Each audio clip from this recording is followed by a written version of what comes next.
Okay, so basically the dog represents my little cousin that was murdered. It's an unsolved homicide, and it's basically just shedding light on his name and keeping his memory alive.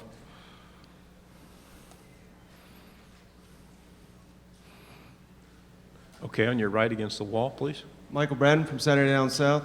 I heard an interview with Coach Morris this year about you moving inside to defensive tackle, and basically I think it was before you decided on whether to come back or go to the NFL, and he said he advised you to don't come back if you don't buy in. He said you have bought in. Can you talk about that conversation you had with Coach Morris? Pretty straightforward. He was basically like, if you're not gonna buy in, you should go ahead and go. If you feel like this is not the position or things like that, you're not gonna be a leader on this team, you should just, you know what I'm saying, go to the NFL and take your talents. Go ahead and cash in. I felt like I could be all of that. I could be a leader on this team, buy into the position, buy into the weight game, and everything like that. So I came back. To your left over here, standing up. Sheldon Haygood with WBRC here in Birmingham. You mentioned the doll and the family member, but why that particular doll? Does that represent something, or is his name that, or what? No, not at all. This doll is just, I like Chucky, so, you know, that's why I got Chucky. I didn't think to get Annabelle or nothing like that.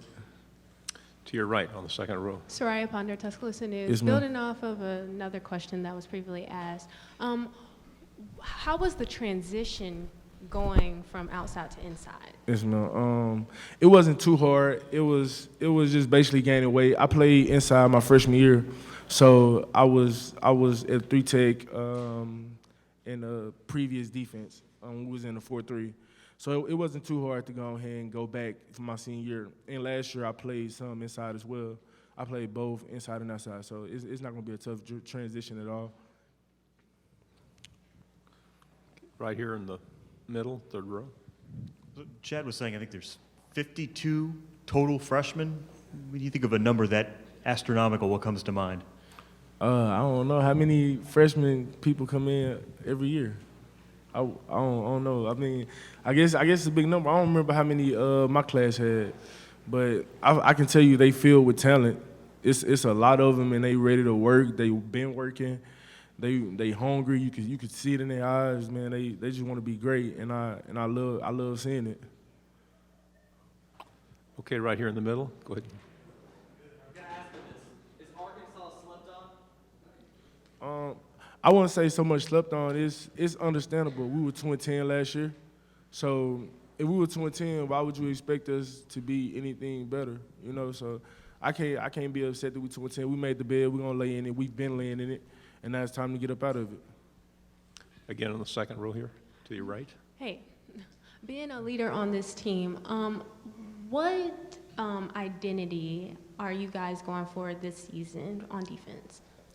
Just basically working, making sure that we make the plays that we're supposed to make and make some of the plays that we're not supposed to make, making plays, just being attacking, being aggressive, and not giving up points. That's basically that's all I can say. Like we just working.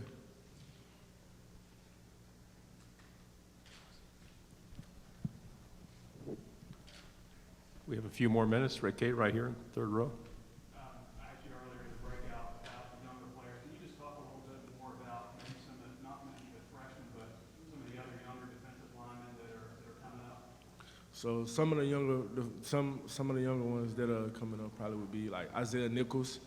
You can see him through summer. He's been changing his body. He's been changing his work ethic. Like he's always been hard, but he's been going harder. Like you can tell he's ready to work. You can tell he's ready to put the finished product on Saturdays.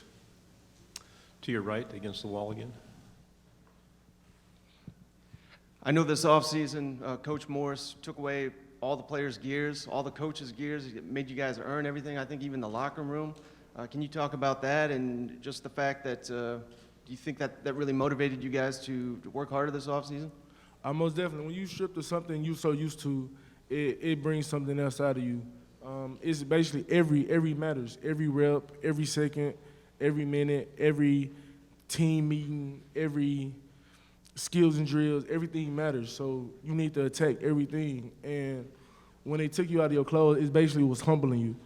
And some people were opposed to it, but they started understanding like it was needed. When you 2-10, you don't deserve gear. You deserve what you get. And we got what we deserved. And now we worked for something else and we earned what we deserve now. Again, right here to your left. So what's been the biggest difference with Kenny Ingram, and how has he impacted? What does he do anything different than John Scott did? The biggest thing is basically just letting us be a little more mobile, being able to pop it from, you'll hear him say all the time, pop it. It's from, you can go from B to A gap to the opposite A gap. Just being mobile and making sure that you and the other defensive tackle are in alignment with each other and making sure you guys are feeding off each other and playing off each other so you guys can make play and not be standing still. To your left on the second row. Can you talk a little bit about the attack drill that was instilled during the spring? I'm trying to remember which one. I really can't remember. I think it's the one where, from what I understand, it's the one where it's 3 teammates, 10-yard drill, navigate about 10 yards. Okay. John Chavis implemented that. He brought that from when he was at LSU. It's basically fights of the will, like who's gonna give up first, who's gonna keep fighting, who's gonna give it they all to get to their bag. So, and who's gonna make sure that they don't get to the bag. It was basically just test of wills. To your right in the camera bank. Rhea from WVUA in Tuscaloosa. I've seen that you've been on the SEC honor roll every year that you've been in college, and how are you able to manage both playing football and D1 football while also being so academically advanced? Yes, ma'am. It's not easy at all. It's basically just time management. I understand that a lot of people have a lot of different things going on. Like you might have something going on at home. You might have something going on like just in your household while you're in college and you just doing that by yourself. But you got to try to reach out and get help like from tutors and things as such. And they can help you, your academic counselors and things like that can help you basically achieve everything you need to. We have time for 2 or 3 more right here in the camera bank again. I want to ask you about the doll again. Yes, sir. That's something that's more out of the box for media days. It's a bold thing to do. So why was it important for you to do that? Because I want him to see everything that I see. Like, I used to go back to the city and tell them everything that I see and everything that be going on. And they'd be like, dang, it's crazy. But he was never able to see it. He was never able to come to a game. You know, he was supposed to, but then, you know what I'm saying, other things happened, other things were inspired. But now he's able to see it all, and I'm able to keep him with me. Do we have anything else? Okay, right here in the middle, second row. So how much talk has there been about trying to improve in the area of takeaways, just being more aggressive and bringing more pressure and trying to create more in terms of getting those takeaways under Chief?